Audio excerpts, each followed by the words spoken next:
Hello everyone, my name is Moushumi Das. Welcome back to study with RC. आज के इस video में बच्चों हम करने वाले हैं सर्कल चैप्टर के एक्सरसाइज 9.3 का क्वेश्चन नंबर 10। तो चलो देखते हैं क्वेश्चन नंबर 10 को कैसे करेंगे। क्वेश्चन नंबर 10 में हमें दिया है if circles are drawn taking two sides of a triangle as diameters prove that the point of intersection of these circles lie on the third side. Question में हमें देखो क्या बोला है, एक ट्राइंगल है, उस ट्राइंगल के दो साइड्स को डायामीटर के रूप में लेकर दो सर्कल ड्रॉ करने हैं। तो क्या बोला है स्टेटमेंट में, चलो डायग्राम के थ्रू अच्छे से समझते हैं। सबसे पहले हमें एक ट्राइंगल चाहिए, तो लेट्स ड्रॉ ट्राइंगल। ये मैंने एक ट्राइंगल बना लिया। ये ट्राइंगल का नाम ए बी और सी दे देते हैं वर्टिसेस। ओके, अब हमें बोला है कि इस ट्राइंगल के दोनों साइड्स, दो साइड्स लेने हैं। दो साइड्स को एज अ डायमीटर लेकर हमें दो सर्कल्स ड्रॉ करने हैं। ठीक, तो लेट सपोज सबसे पहले मैंने ये ए बी वाला साइड लिया और ये ए बी वाले साइड से एक सर्कल ड्रॉ कर दिया कुछ इस तरह से। Don't laugh at my diagram, okay. नहीं बने तो ये एक ए बी को डायमीटर लेके, ट्राइंगल का साइड था, इसे एज अ डायमीटर लेके एक सर्कल ड्रॉ कर दिया। ठीक, लेट सपोज ये C1 सर्कल। ओके, अब दूसरा सर्कल दूसरे साइड को लेके ड्रॉ करना है, तो लेट्स ड्रॉ दैट आल्सो। ये AC साइड ले लेते हैं अपन। इस AC साइड को, ट्राइंगल के AC साइड को डायमीटर लिया, तो इससे भी एक सर्कल ड्रॉ हो जाएगा कुछ इस तरह से। ये कुछ इस तरह से हमें सर्कल C2 मिल जाएगा, सेकंड सर्कल। तो यही बोला है इस क्वेश्चन में स्टार्ट में कि एक ट्राइंगल के दो साइड्स को लेकर, दो साइड्स को क्या लेना है, डायमीटर लेना है, डायमीटर लेके दो सर्कल ड्रॉ कर देने हैं। आगे क्या बोला देखो, prove that the point of intersection of these circle. तो पॉइंट ऑफ इंटरसेक्शन एक तो ए है और दूसरा ये वाला है, let's mark it D. D नाम दे देते। तो ये हमें प्रूव क्या करना है, ये जो पॉइंट ऑफ इंटरसेक्शन है circle of the circle lie on the third side, ये लाई करता है, ये बिलोंग करता है, ये प्रेजेंट है कहाँ, third side of the triangle के, इस ट्राइंगल के third side which is BC। इस BC में ये D जो है वो लाई करता है, ये हमें प्रूव करना है। तो बच्चों इसको प्रूव कैसे करेंगे पता, यदि हमने BDC को एक लाइन सेगमेंट प्रूव कर दिया, BDC is a line segment, तो ऑब्वियसली BDC यदि लाइन सेगमेंट है तो BC के ऊपर D लाई होना ही है ना। तो हमें एक्चुअल में ultimately BDC is a line segment, ये हमें प्रूव कर देना है। तो हमारा प्रूव हो जाएगा कि D lie on the third side BC। Okay, समझ में आ गया।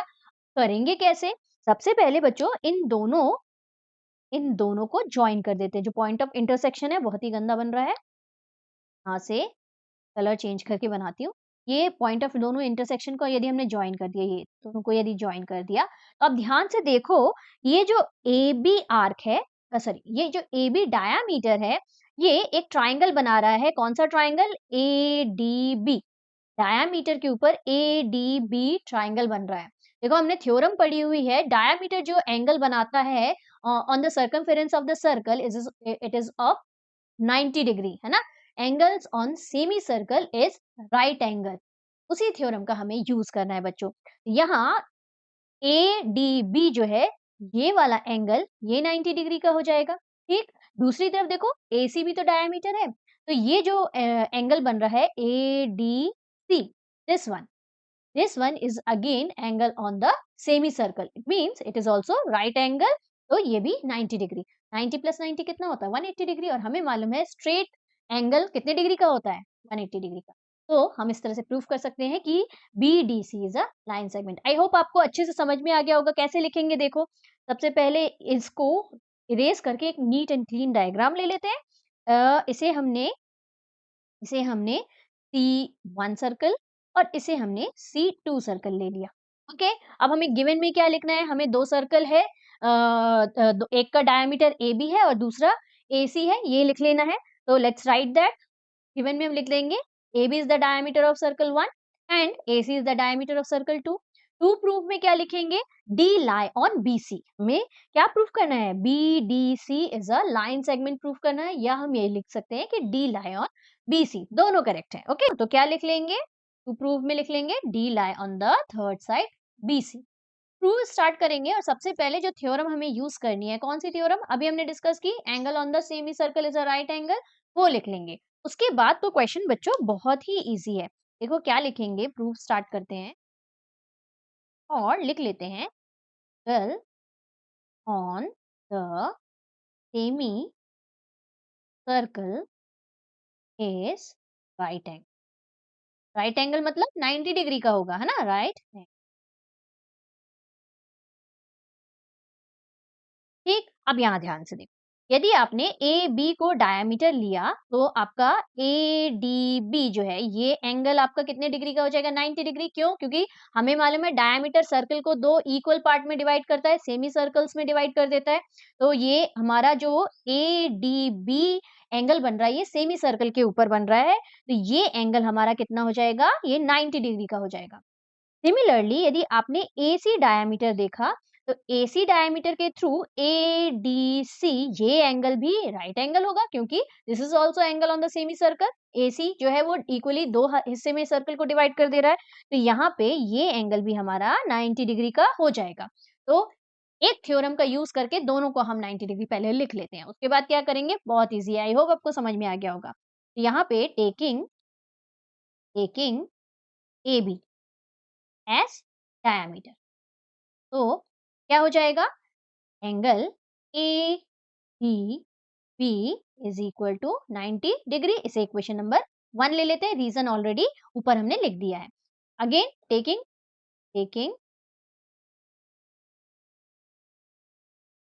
Taking AC as a diameter, AC को ले लेते हैं एज डायमीटर, तो क्या हो जाएगा, एंगल A, देखो एंगल ADC ये हमारा 90 डिग्री का मिल जाएगा। Angle ADC is equal to, ये हो गया हमारा 90 डिग्री। इसे हम इक्वेशन नंबर 2 दे देते हैं और इक्वेशन 1 और 2 को ऐड कर देते हैं। बाय एडिंग इक्वेशन 1 एंड 2 क्या हो जाएगा, देखो एंगल ADB प्लस, देखो लेफ्ट और लेफ्ट ऐड होते हैं और राइट ऐड होते हैं ना, ADB plus angle ADC is equal to 90 plus 90। अब यहाँ ध्यान से देखो, ADB ये वाला एंगल है और ADC ये वाला एंगल, दोनों को ऐड करेंगे तो हमें देखो स्ट्रेट एंगल मिल रहा है 180 डिग्री का, है ना। यही तो हमें प्रूफ करना था, तो चलो लिख लेते हैं फटाफट। और इस एंगल को क्या लिखेंगे, बी।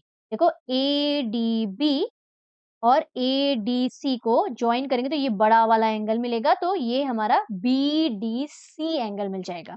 दोनों को ऐड करेंगे तो हमें क्या मिलेगा, angle BDC। This is equal to 90 plus 90 कितना हो गया, 180 डिग्री। तो it is a straight angle, है ना। 180 डिग्री का कौन सा एंगल होता है, स्ट्रेट एंगल होता है। हेंस हम कंक्लूड कर देंगे, hence angle BDC is a straight straight angle. और क्योंकि ये स्ट्रेट एंगल है, it means BDC is a line, एक लाइन सेगमेंट हो गया। अब ध्यान से देखो, BDC यदि एक लाइन सेगमेंट है तो ऑब्वियसली D जो है वो BC के ऊपर लाई कर रहा होगा, तभी तो BDC लाइन सेगमेंट है ना। तो यहाँ से हमें क्या कंक्लूड कर देना है, hence D lie on the third side BC of the triangle. क्या कंक्लूड कर देंगे, hence D lie on the lies on the third side, right? ठीक, तो कुछ इस तरह से हमें इस क्वेश्चन को सॉल्व करना था बच्चों। आई होप आपको अच्छे से समझ में आ गया होगा। चलो आज के लिए इतना ही, नेक्स्ट वीडियो में हम क्वेश्चन नंबर 11 करेंगे। मिलते हैं नेक्स्ट वीडियो में, till then keep practising maths, take care, bye bye.